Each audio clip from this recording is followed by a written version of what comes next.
Hi, I'm Hayley, aka the Domestic Rebel, and today I'm here to teach you how to make some chai spice cupcakes.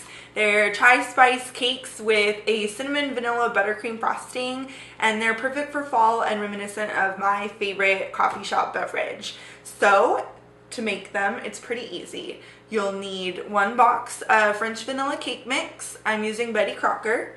1/3 of a cup of oil, 3 eggs, about 1 cup of liquid chai tea concentrate, which you can find at coffee shops or in the coffee aisle of your grocery store, as well as a small box of sugar-free, fat-free vanilla instant pudding mix, and your buttercream ingredients, which I'll go over when we're preparing the frosting. First, you're going to preheat your oven to 350 degrees and make sure it's nice and hot.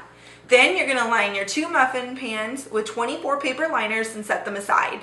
In a large bowl, bring together your cake mix, your oil, your eggs, your liquid chai concentrate, and your 1 teaspoon of cinnamon, and beat with a mixer for about 2 minutes until the batter is nice and combined.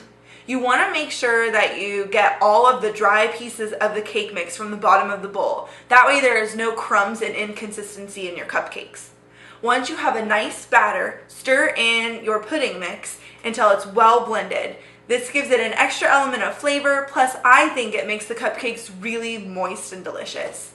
Once your batter is created, you're going to portion it into each muffin cup about 2/3 full, and then you're going to pop it in the oven and bake for about 15 to 18 minutes or until a toothpick inserted in the center comes out clean or with moist crumbs.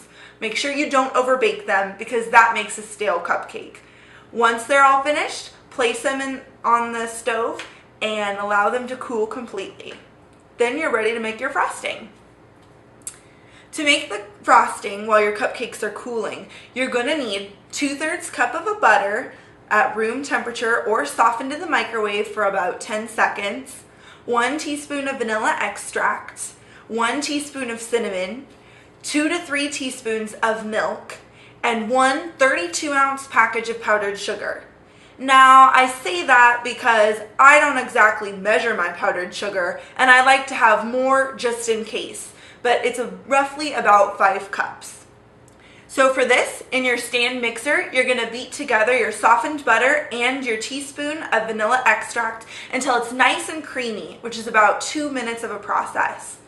After that, you're going to start adding your powdered sugar about 1 cup at a time, mixing well after each addition. Your frosting may start to clump up into a large ball, in which case you need to start adding your milk 1 teaspoon or 1 milk capful at a time. That way it starts to get creamier and more consistent of a frosting rather than a paste, which it will probably look like if you add too much powdered sugar. Once your powdered sugar is a nice stiff but spreadable consistency, you're going to stir in your remaining 1 teaspoon of cinnamon.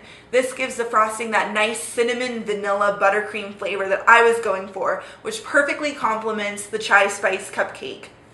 Once your frosting is complete, you're going to fit it into a piping bag attached with any tip of your choice. For this, I'm using an open star tip because it's my favorite and provides a really nice, elegant look to the cupcakes.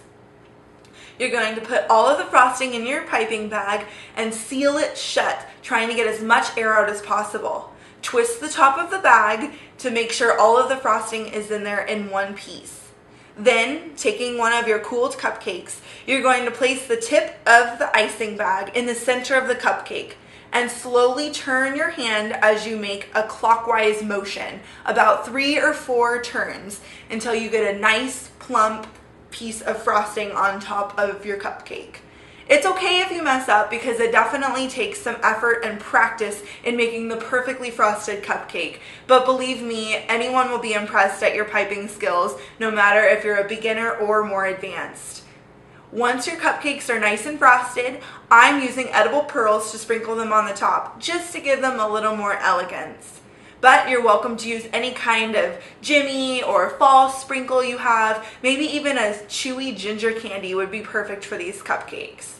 And then, once you're completely finished, impress your friends, have them tell you what a genius you are, and reap all of the awesome benefits, of course.